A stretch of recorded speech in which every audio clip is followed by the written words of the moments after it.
Cool. Thank you, everyone, for coming out today. And this is my second SVVR.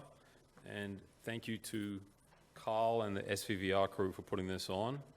It's always a great event. And I think Carl said this is the biggest one they've had so far. So here's to many more successful SVVRs. So we've got a great panel for you today. We're talking about the future of VR games.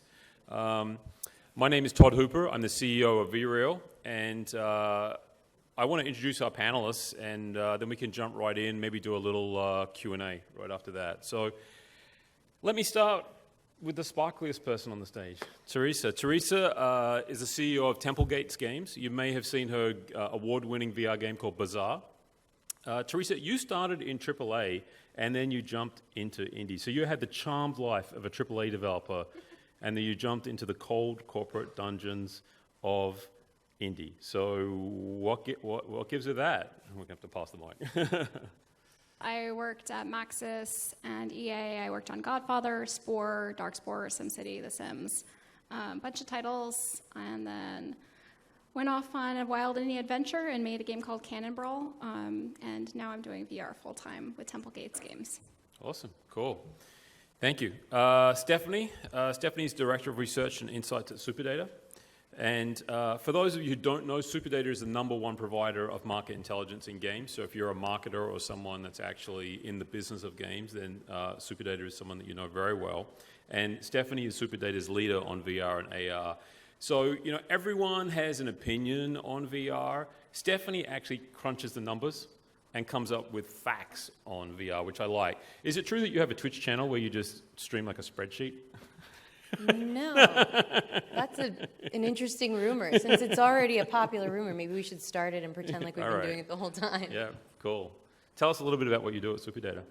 So my role at SuperData is to, my department does all of our qualitative research and our consumer insights. So we take the numbers that our data team gives us and give it, you know, the why behind it. And so with VR, you know, we launch new projects and products as different things come about. VR came about, so I've been launching that product. And we're traditionally a games research company, but our VR research spans the whole industry. So it's been very exciting. Cool, awesome. All right, Nicole. Now, Nicole's consulted to some of the largest game companies around, including EA, Disney, and Ubisoft, as well as pioneering research in games, and the developer of the very first iPhone game, which I read that, but I didn't believe it, but it's a true story, right? Yes, it is true. I designed it, and Joe Hewitt coded it back at iPhone Dev Camp. And really, that experience is what we do. Is I have a long career history of taking innovative technology and creating experiences that really work, that resonate with people, that provide value. And so I think that's what we did with a game called Tilt on the iPhone. And we've worked on games like Myst, The Sims, Star Wars, Star Wars on the Wii. Just it's all about really about creating experiences that people can't have any other way. Cool, awesome. And last but not least, James Chung is the founder of Reload Studios. James has worked on some of the biggest titles around, like Call of Duty, as well as for some of the biggest publishers. Reload is an independent studio, but I wouldn't call it indie. World War Toons is the games that James's studio is doing, and it is one of the most ambitious VR titles out there, and I think it has potential to be one of the first esports. So, James, what inspired you to strike out on your own? I'm sorry, can you repeat that? What inspired you to strike out on your own? Oh boy. Well, if you're developing for VR, I think it's been a while since, the entire industry, whether you're in the business end or developers, are so excited about new technology. And I just couldn't ignore it. That's kind of like the short version. Cool, all right. Danny Unger from Cloudhead Games was going to join us, but unfortunately he's ill and is stuck up in Canada. We hope you're feeling better, Danny, and we're going to send you some ginger candy because it's probably motion sickness. So VR is the next frontier for games. I think if you believe that, then you're here. If you don't believe it, there's the exit. We've seen the first VR games ship recently, so there's great indie titles like Job Simulator and Fantastic Contraption. And we've also seen bigger budget titles like Eve Valkyrie and Elite Dangerous as some of the larger titles. We've also seen some of the publishers start to announce big VR titles. Ubisoft has announced their first 2 titles. Capcom announced Resident Evil VR. That didn't get a lot of press, but I saw that a couple of weeks ago. Most gamers, though, are still either not aware of VR, or they're waiting on FedEx to deliver their very first headset, or they're still saving up for it. But there's plenty of content. There's 181 Vive-compatible titles on Steam as of late last night. Maybe it was early this morning when I sent that email. Games, though, is kind of a conservative business. So no one went broke greenlighting a Call of Duty title.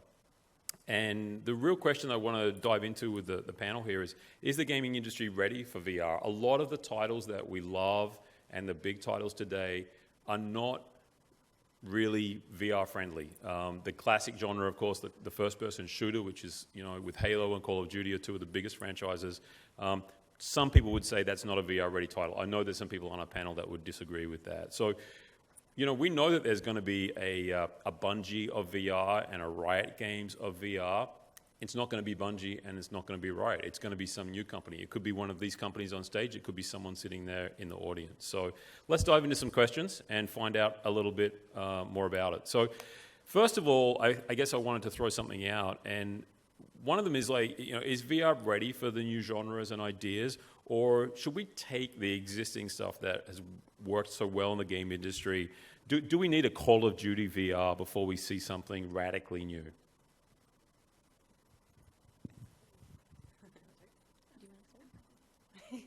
We're going to fight over the mic. All right, we only got one mic. Okay, all right. Now I forgot the question. Oh. Do we need Call of Duty VR? Well, I think the biggest fallacy right now is that you should be porting games in the traditional way that they're designed to VR. VR is a brand new medium and it has a lot of potential, but that potential is squandered and often undermined by bringing games that are not really using VR for what it is. And so I don't think we should be relying on the game mechanics and strategies that have been working in the past. I think that actually does an injustice to VR because there's so much beyond that we can do with it, which is why it's so exciting. Right.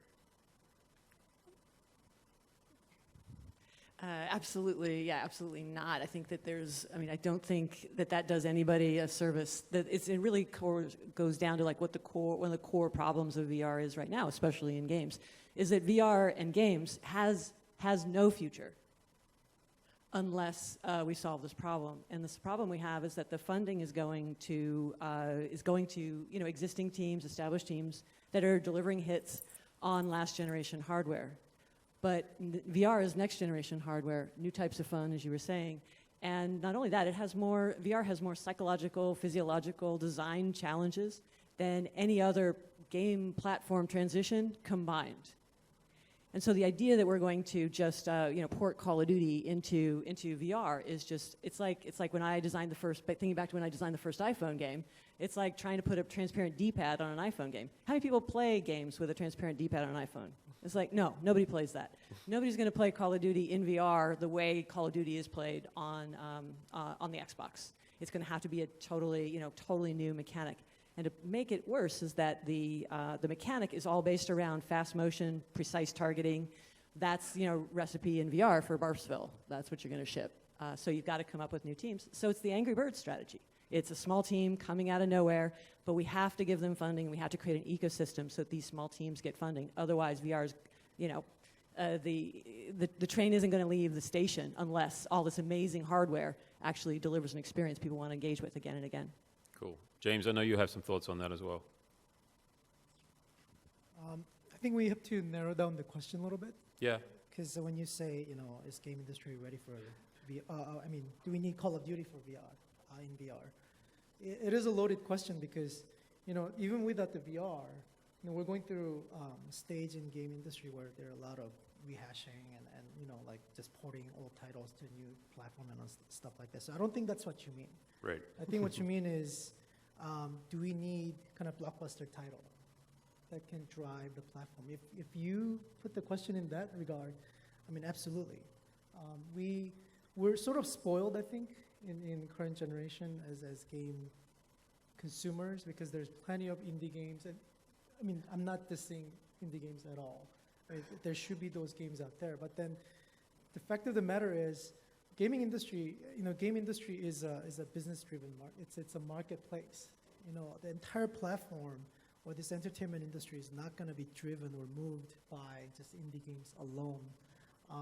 And on the top of that, you're dealing with initial customers, first users who are willing to open up their wallet for what it's worth, and they are used to a certain format, certain type of games they consume. So in that matter, I also have to kind of disagree with Nicole because, especially in America, we went through this. We went through this with Nintendo Wii, right? I mean, we as much as, it was very successful hardware, but then it didn't really penetrate into the core market. The users still complained. They couldn't play Nintendo Wii. They wanted to play Zelda for hours, but they just couldn't do that with motion controllers, right? Right. So, But the Wii Fit though was like one of the most successful technology launches of all time, and that was not a hardcore gamer market. sure. And then people used it once, and then it was sitting under the TV collecting dust, right? I mean, they went after the market where there were not a traditional game market. The women, grandpa, grandma who's willing to buy these titles, and then The whole idea of the Wii where you had people gathered in front of the TV playing games, that was kind of new, right? Correct. I mean, I Yeah. have a slide to show even our partners, which is, let's look at the behavior of how people play games, right? I actually show a slide of what the marketing company come up with, like of how people play game, the happy face is in front of TV with a controller in their hand. No, that's not how our fans play games. Like they play games like this, right? After they come back from school, come back from work, that's how they play their games. That's the Western market. And how do they play games in China? How do they play games in Korea? They play with keyboard and mouse.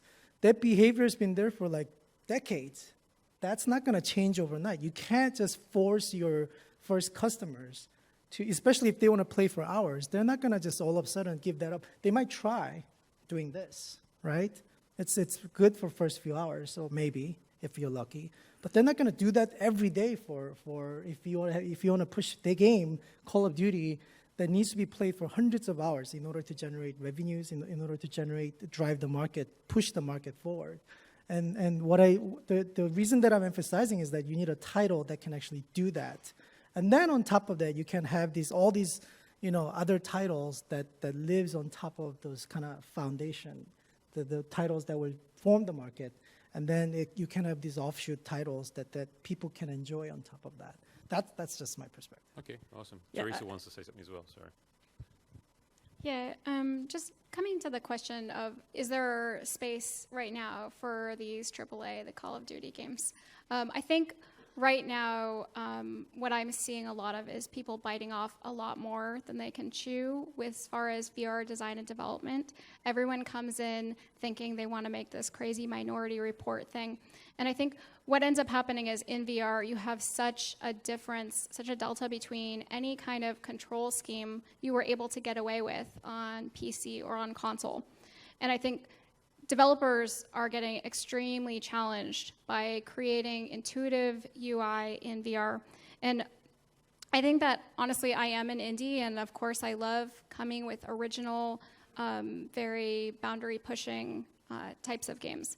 But because of this huge challenge of making a game that's going to be intuitive, because there's no established control scheme, there's no established A is action, B is back, space is jump. You don't have any of that. I think there is a lot of space to bring existing IPs that people are already in love with, entice people to come into VR, and have the developers focus on some of these really big challenges that are yet to be resolved without additionally adding challenges of totally new kind of environment or totally new fiction. And so I think there is a space for some of these existing IPs. Stephanie, what do you think? Oh, sorry, Nicole, you had a point. Okay. Well, I just wanted to follow on just real briefly is that if you think about many of the largest hits in games, now there's the Call of Duty franchises and Madden and stuff like that, the core hardcore gamer market, but in terms of sales, we also have games like Myst, The Sims, Farmville, Angry Birds, All of these have three things in common. And this is, when you're thinking about the future, sometimes it's helpful to look back. And the first thing is that all of these mega hits basically launched at the start of a new platform. They targeted the non-gamer, so this is where we disagree a bit. And they provided very accessible gameplay. So it was very accessible interactions. You didn't need a complex control structure. And what that did is that allowed it to go from person to person to person and reach far outside the gamer market. And so me at my company, XEODesign, XEOPlay, with our game Follow the White Rabbit, that's what we're doing, is we're targeting not the hardcore. But once that device gets home, if nobody else in that household wants to play a game on that device, that kind of, is not too, that's going to create tension in that family unit.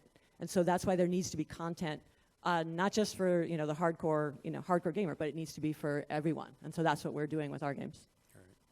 Stephanie, do you think that the big guys in the industry are waiting for that kind of platform-making title to arise before they invest further in VR?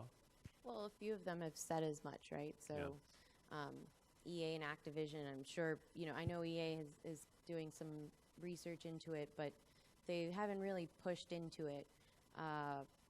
Ubisoft has been much more active, which is promising, and they've been doing really innovative things, which I think in particular is promising, instead of just throwing whatever has made them the most money onto the platform.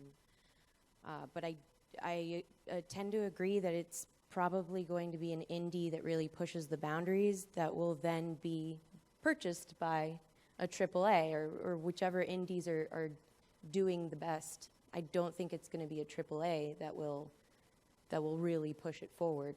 Okay, cool. So speaking of that, and this is a question more for the game designers on either end, James, you've taken something that some people would think is more traditional FPS and taken it to VR, and then Theresa, you've also done some games that have got a bunch of interesting mechanics. Let's talk about some of the challenges that you guys found bringing those from your previous game experience into VR, and how you kind of approached that, how you thought about it differently, and what you've learned, I guess, is some of the, what are some of the top things that you've learned? I guess one of the things we learned at VREAL was try everything, see what works. Don't prejudge things, because the things you think won't work might do, and the things you think that'll be easy, sometimes they don't work. But that's kind of my trite 30-second piece. What have you guys found? You've been doing a lot more game design. Sure. Sorry. Yeah, I think that coming into VR, there's like a kid in a candy store approach a lot of people take. I am guilty of this too. So it's so exciting to think about having 360 degrees of visual freedom. You can put, anything, anywhere, all around you. So, we put our UI in the constellations in Bazaar, which is a flying carpet game. And that was something that was really magical, but I learned was also really uncomfortable. You don't want to have people craning their neck at that angle repeatedly as much as you would want to access a HUD. So I think just figuring out how to pare back some of your crazy, zany ideas. And it's kind of sad, but you're not operating in a vacuum. You're operating with people who have been trained over and over and over that the game is in front of them. And so if you put game elements behind them on the side, up and down, they're just simply not trained to be looking in those spaces. And no amount of tutorialization you do in one game experience is going to undo all of that that training that they've already gotten from so many other media, and not just gaming media, but TV, just the way that people tend to interact with the world. So it's been an expensive R&D challenge for us, and that's one reason I'm so glad for the other panelists and the whole community where we can exchange ideas, because it really is the most expensive R&D for UX that I've ever done, and I've been doing mobile, PC, and console for about a decade now. Cool. James and Nicole? Well, so for us, especially when we started, we looked at most of what's out there, and it was very interesting and exciting, because even now, even to this day, people discourage developers from doing free roaming first-person shooter, because it's quite difficult in VR. And that challenge was what was very exciting to us, because we knew that in VR, when you talk to the fans, that's the first experience they want to have. I want to be able to go everywhere. I want to be in first-person view. I want to be able to do stuff in first-person view. But there weren't that many people doing it because of many reasons, and it is difficult.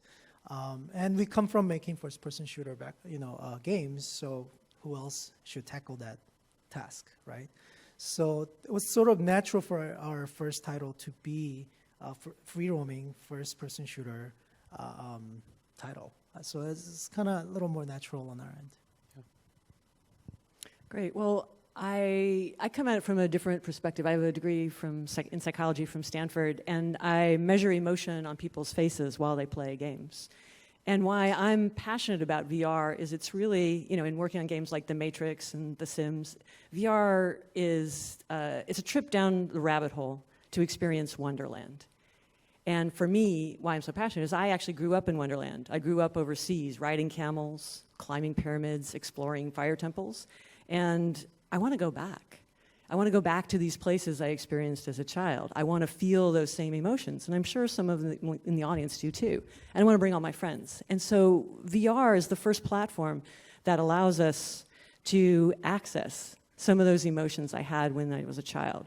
And so that's why, our game is the way it is, because if we look at the titles, we've been doing research ever since Cardboard came out. VR titles, by and large, they deliver, we have the 4 keys to fun, and VR delivers like only one. Only one set of emotions are coming out of most of these VR experiences. They're amazing, but they're only delivering one. And as amazing as all this technology is, the hardware is not going to guarantee the fun, no matter how good the hardware is. It's about the experience. And so what we've been finding in testing our game, Follow the White Rabbit, is that not only do people want to leave it on for more than 15 minutes, they want to come back, they want to play for hours, is that we also find that 90% of people who play Follow the White Rabbit actually sign up for the email list.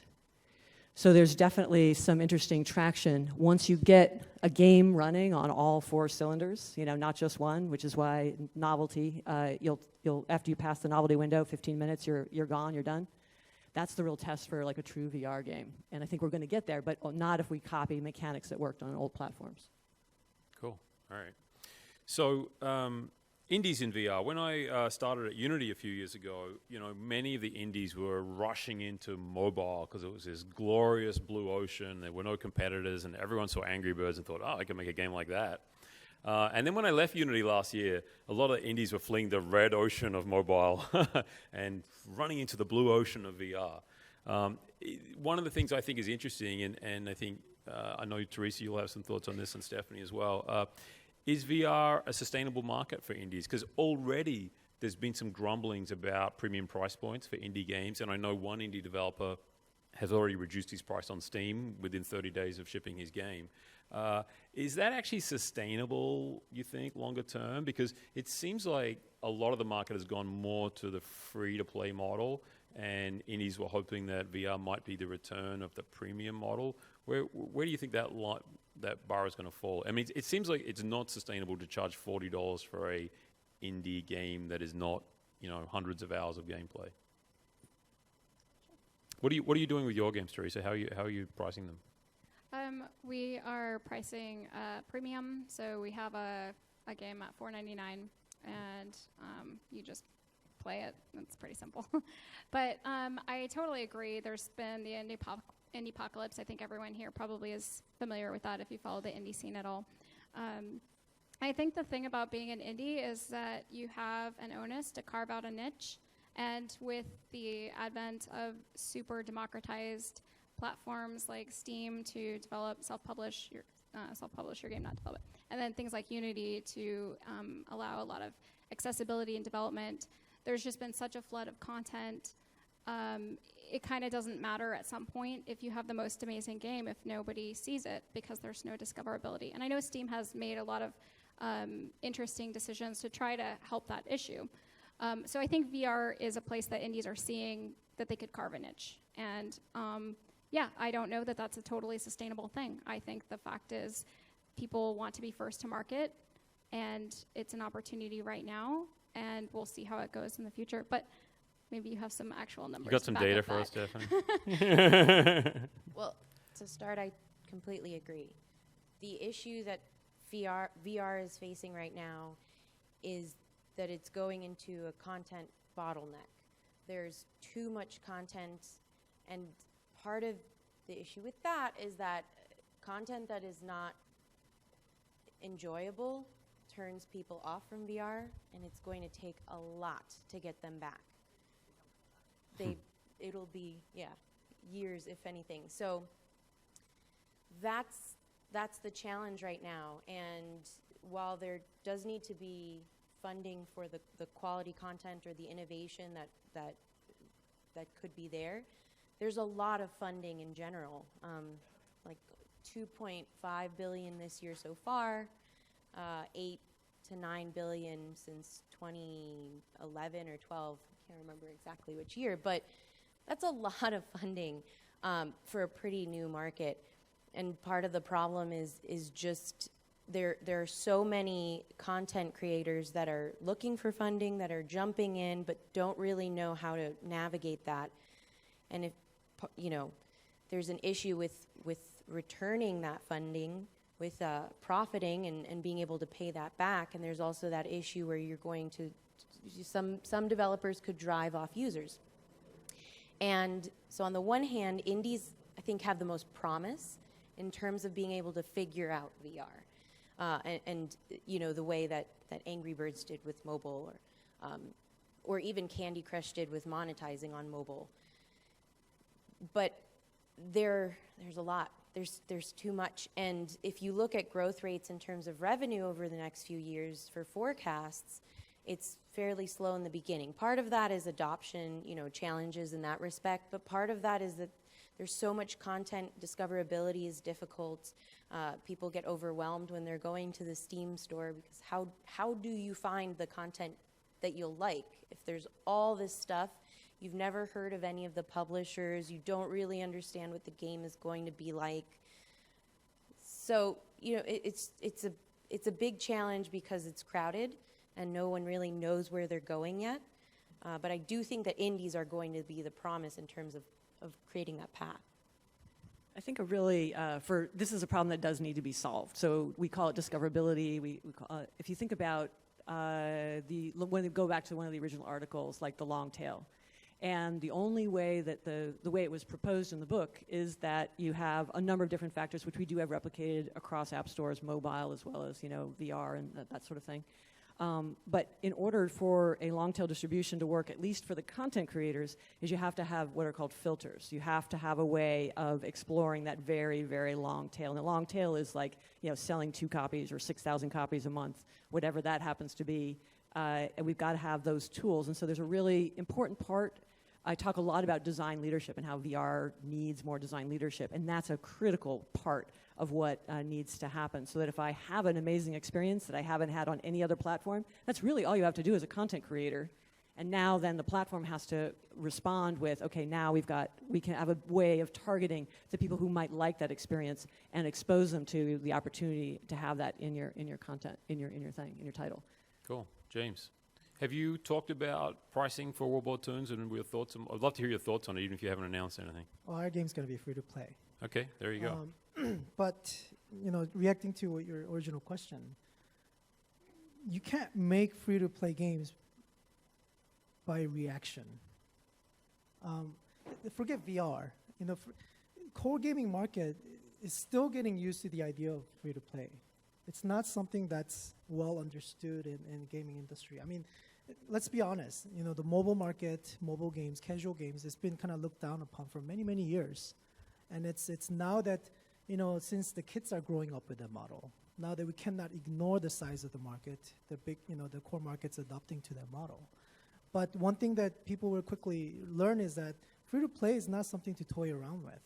It's not something you can just all of a sudden just convert and say, hey, we're just going to give it out, and then all of a sudden we're going to start collecting money from DLCs. It doesn't work that way. It has to be created very meticulously, planned out from the start to monetize and reach your fans properly. Otherwise, you're just gonna bomb.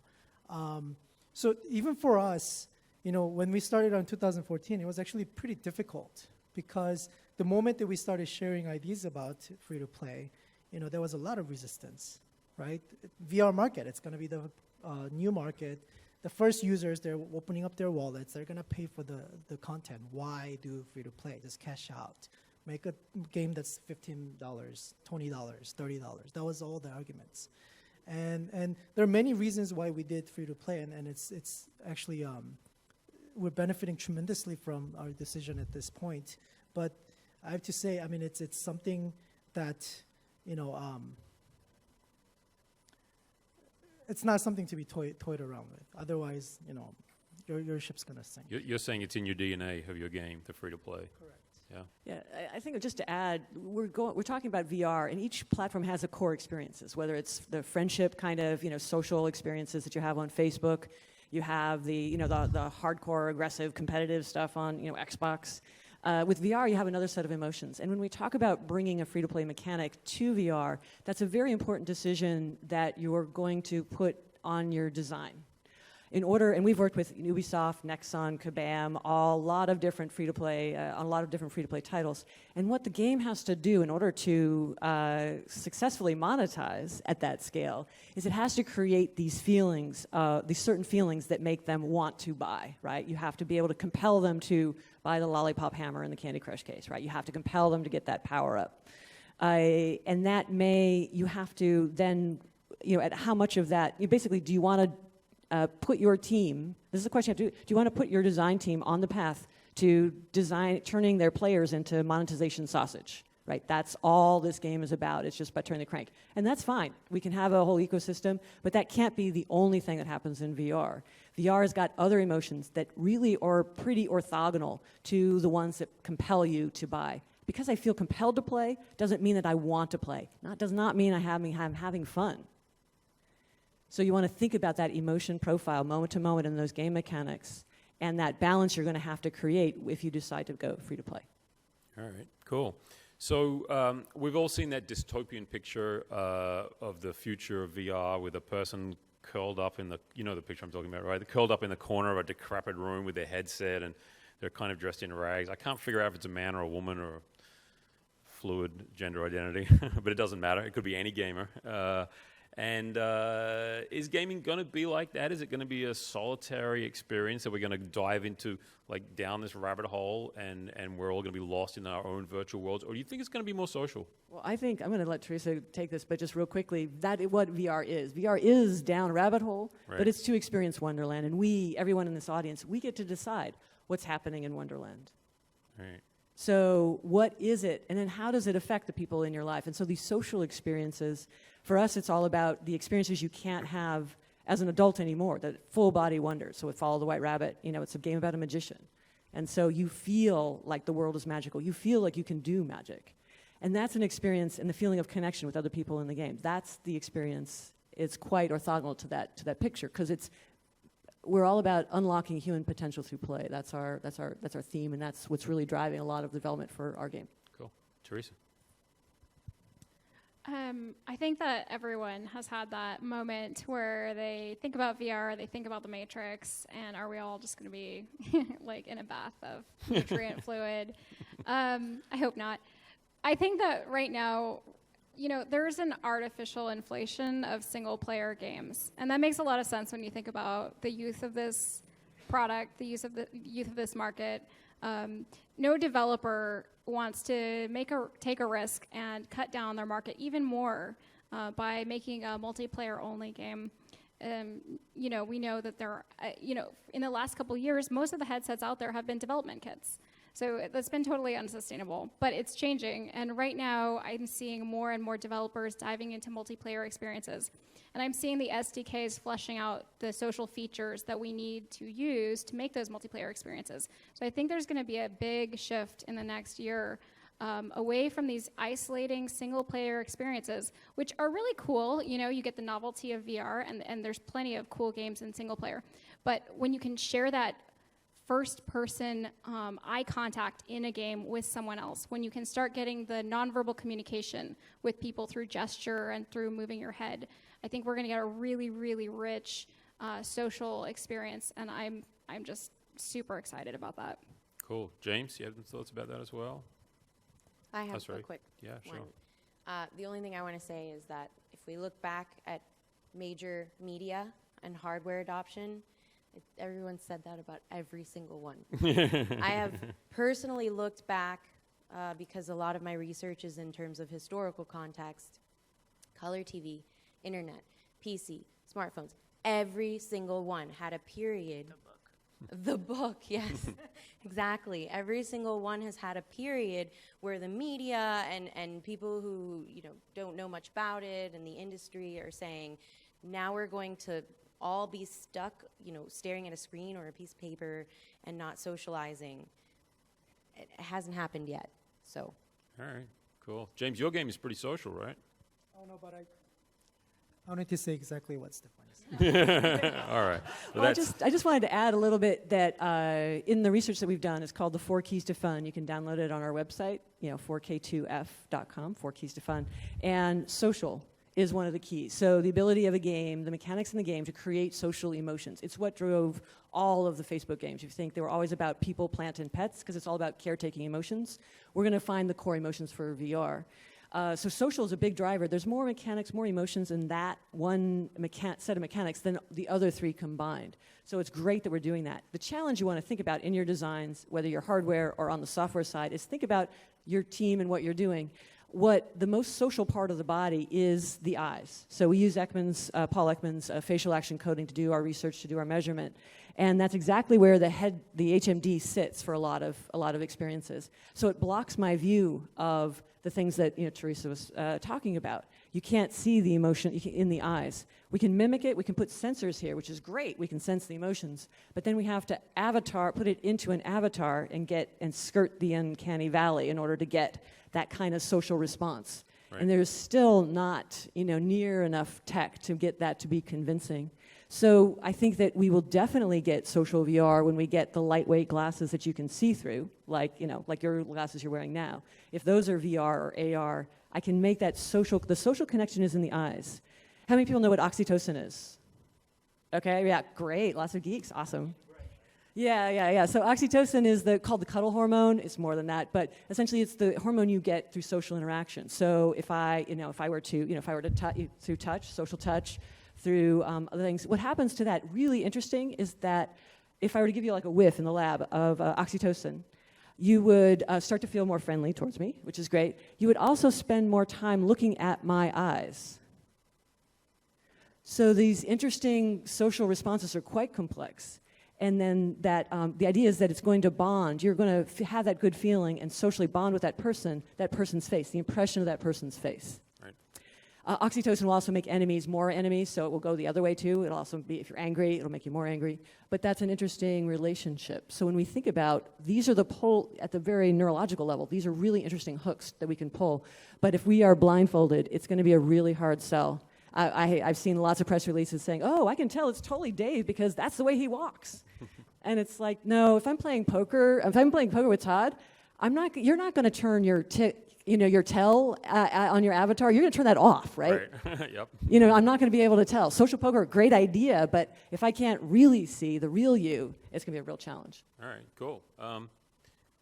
We're down to the last couple of questions, and we'll do some Q&A.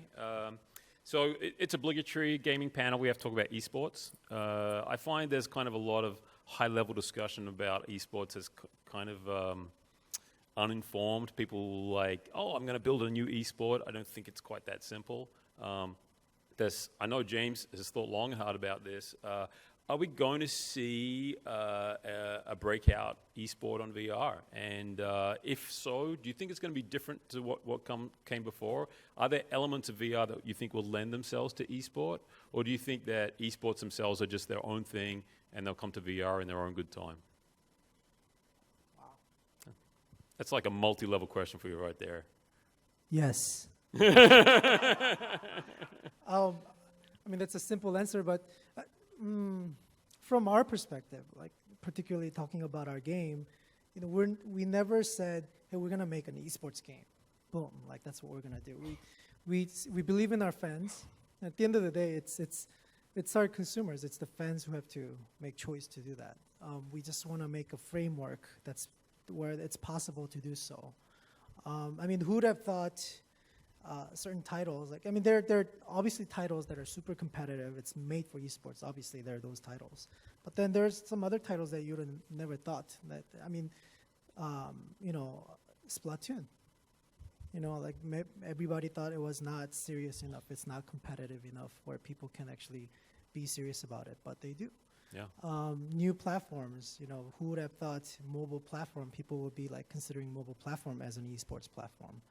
And Vainglory actually like went after it very hard, right? So it really, I think, comes down to the intention of the content makers, obviously, and then the choice that the fans make. If they want to do it, let's do it. I'd keep it at that. Cool. Awesome. If you think about, so for framing, we're all innovators here, right? We're all in this boat, and you know the hardware is not going to go anywhere unless we all, you know, work together, like Theresa was saying, and it's a progression, like from a, you know, horse and buggy to the horseless carriage to the car, and we want to get to the car as fast as possible. So for esports, is it a car? Is it a buggy? No, it's a horseless carriage, right? Esports, 2 words. So what we get to when we get to the automobile of this, you know, competitive online streaming, you know, stuff, it's going to have a slightly new metaphor. So when you're thinking, if you want to push your team out on the innovation curve, don't think esports, right? 2 words to help us understand what it is, horseless carriage. Think about, well, what is it you're selling? You know, in the case of a car, it's transportation, personal transportation, right? And in esports, I think it's you know, live streaming. It is participating over the internet, you know, or you know, online in these spaces together, and that can mean a lot. Great idea. Someone should really get on that. Yeah, but it's going to be different. I mean, if you keep, the basic point is that if we think of it as esports, we think about basketball, right. Electronic. Everybody, we've got 5. I've tried to help so many people in this. We've got, you know, 50,000 people in their HMD, you know, watching live stream basketball game, or trying to vote.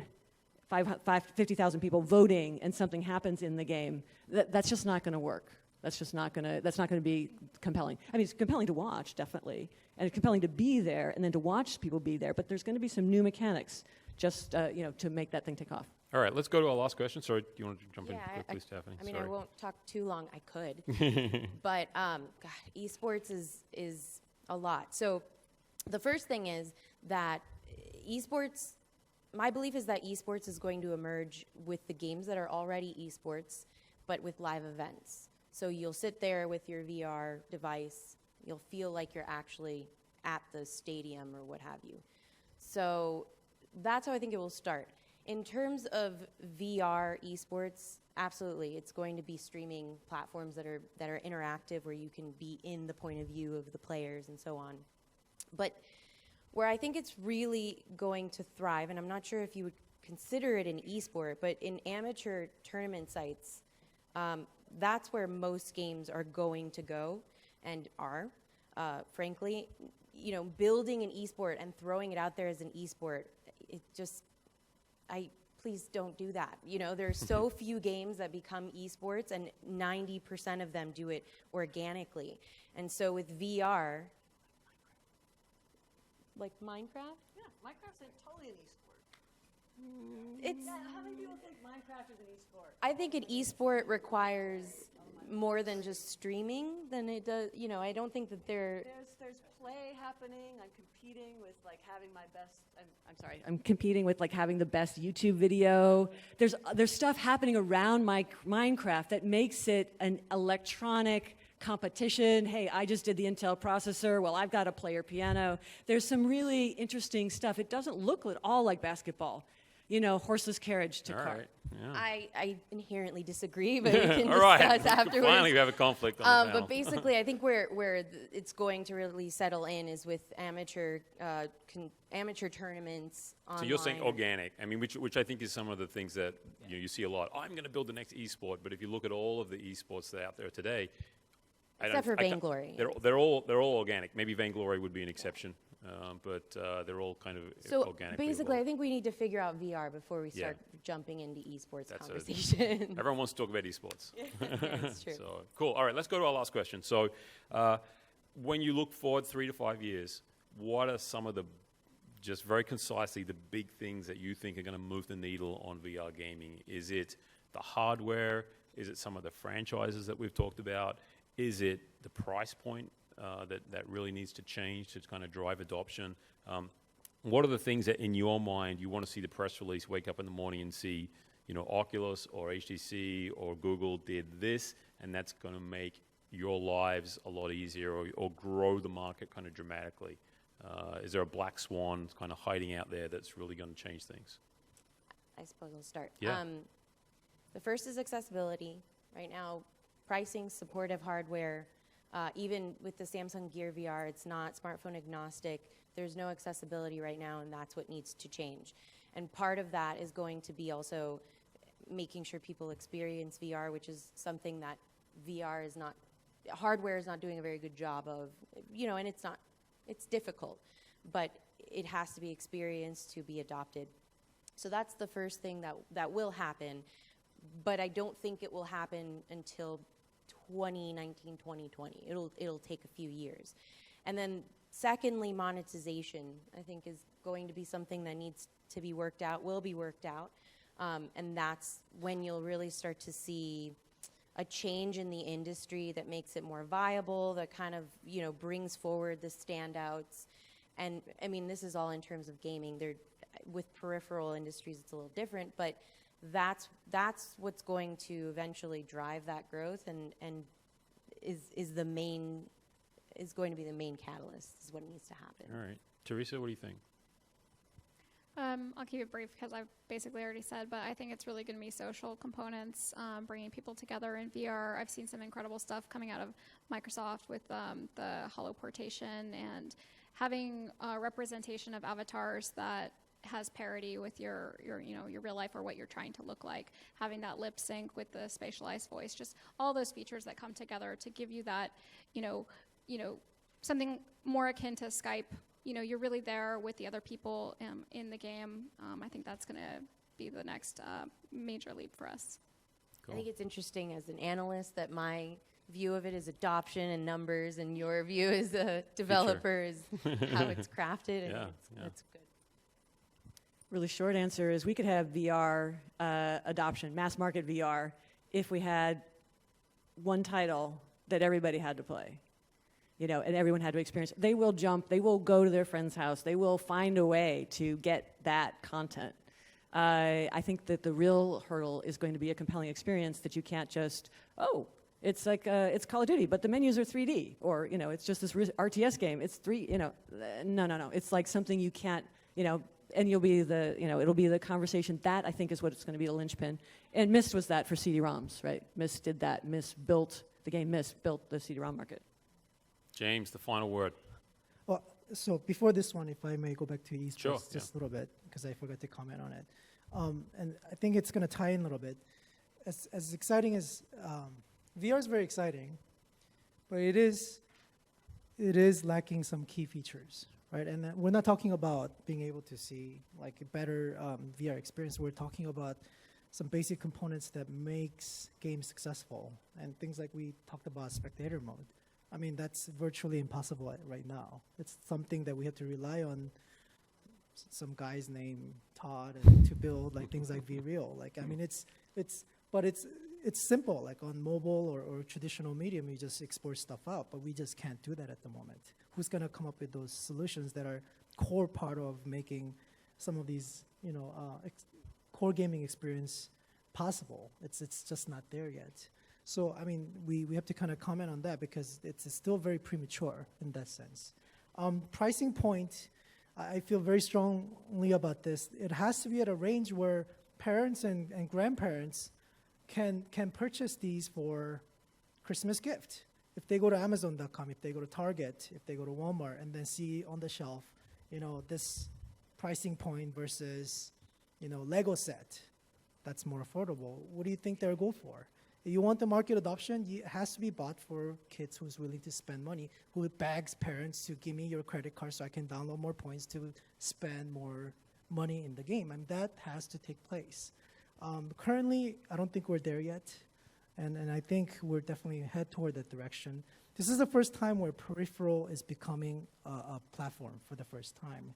And I wish platform makers were kind of look at the data, history of how every generation of platforms how it became successful, or how certain platforms fail because of these pricing points and their dogmatic view on how good their system is, so they feel like they can push certain pricing point. Never ever happened, never ever successful. So I wish we don't go through that here. On the content side, I do think we're going to experience massive drop. I mean, the market is not big enough to sustain all these new startups and all these new contents, and there isn't enough people to consume all these quote and unquote content. So we come back to the point of like, what are the contents that would drive the market? And wait until our title comes out, we'll fulfill that. But in the meantime, I really do think as the market matures, we're going to go back to what is familiar. At least for the core gamers, at least for the people who's been consuming the way they've been consuming, that behavior just does not change overnight. And some of those features that people have been looking for, and I say this all the time, and if there are investors here, why is it hard to invest in content? Why is it hard to invest in gaming business? Even though you know that even through recessions, like entertainment business, it's still there, right? Why is it hard? It's because fun is not quantifiable. It's not something you can peg and say, hey, I know that this is going to be successful. You can't do that, right? Fun is not manufactured. It's not manufactured, it's designed. And those design elements, that language that our fans are familiar with, at least on the core market, it's pretty set. And then people will always come back to what they're familiar with, whether you're investors, whether you're developers, whether you're gamers, consumers. And you have to satisfy those things first before just going out like crazy out there. Right. But are they going to VR to get the familiar? No, they're going to VR to get something new. So as much as we love VR, especially the first generation VR, I don't think VR is enough for our fans to come back. It has to be more than that. VR is a conduit. It's a hardware that we use to carry our content out there, and then the content itself has to speak to the users first. All right, let's wrap on up.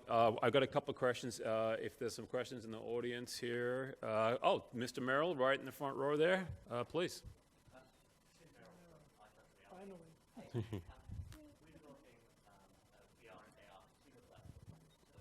Sorry. We're short on mics. Okay. Tim Merrill from iTouch Reality. We're developing a consumer VR and AR platform, so not games. We're actively hiring senior engineers at the moment, and finding some of the best folks we're talking to are coming out of games. For the developers on the panel, how transferable do you think that game skills are to non-games VR and AR applications? Games have always innovated, from pie menus on The Sims to gestures on the Wii. And I think that games have always been used to test platforms, whether it's LANs or... So game engineers are used to high-performance, high-performant-minded, technology solutions. It just depends on the whether the experience quotient and what it is that you're particularly doing.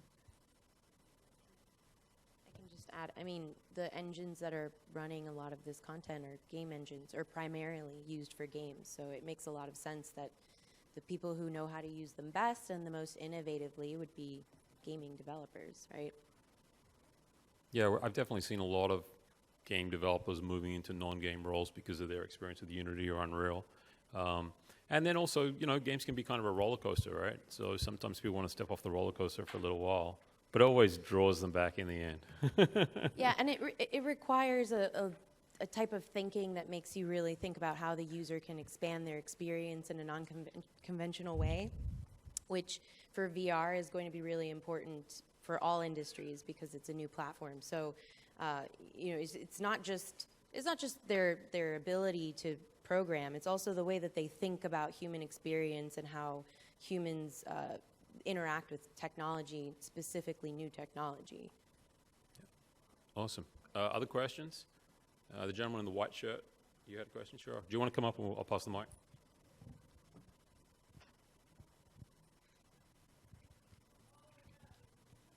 Thank you. My question is, I guess, simple.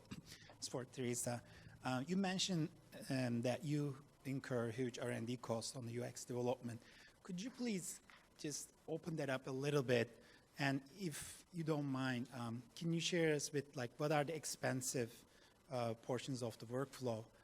My interest in automating that. So if you can, for example, if you had a magic wand and had the perfect tool so you don't spend time and money, whatever, what tools would you like to have? And the follow on to that is, where do you see, like if you had these tools, right, do you see many more people coming on board because the cost of development is lower?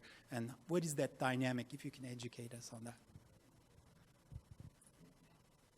Yeah, that's a great question. I think that if I had all the answers to that, I might go just consult and not do game development. But I'll just give you like one example that I've thought about is in Bazaar, we decided to go with a mechanic where the player was nodding their head yes or shaking their head no as a way to have a more one-to-one relationship with the game input rather than using an abstraction like a button to click on yes or to click on no. And what I ended up doing was backing off of that design for a couple of reasons. One of them was that people are just, again, so educated already to use a button that the less abstract version of interacting with an experience is actually less intuitive, counterintuitively. But one thing that I would love is I spent a ton of time calibrating what was going to qualify as a nod or what was going to qualify as a shake of the head rather than just a simple natural movement of the head. And before abandoning that idea, I had put tons of time into it, partially to capture the wide range of behaviors that people will do if you ask them to nod their head. I'd say at least half of the people that I asked to do that did this. I think I found out later for cultural reasons, nodding might be different in different cultures. But if there was an API where someone solved that, if someone just said, look, all you developers can use this gesture input and we're gonna do all the fine tuning on it so you don't have to. As a developer, I would love that. So thinking about some of those input controls, taking the burden of that off of the developer and coming up with a library of things that are specific to VR for some of these novel interactions. All right. I can see someone giving me the wind-up sign at the back there. So please join me in thanking our fantastic panel. Thank you very much.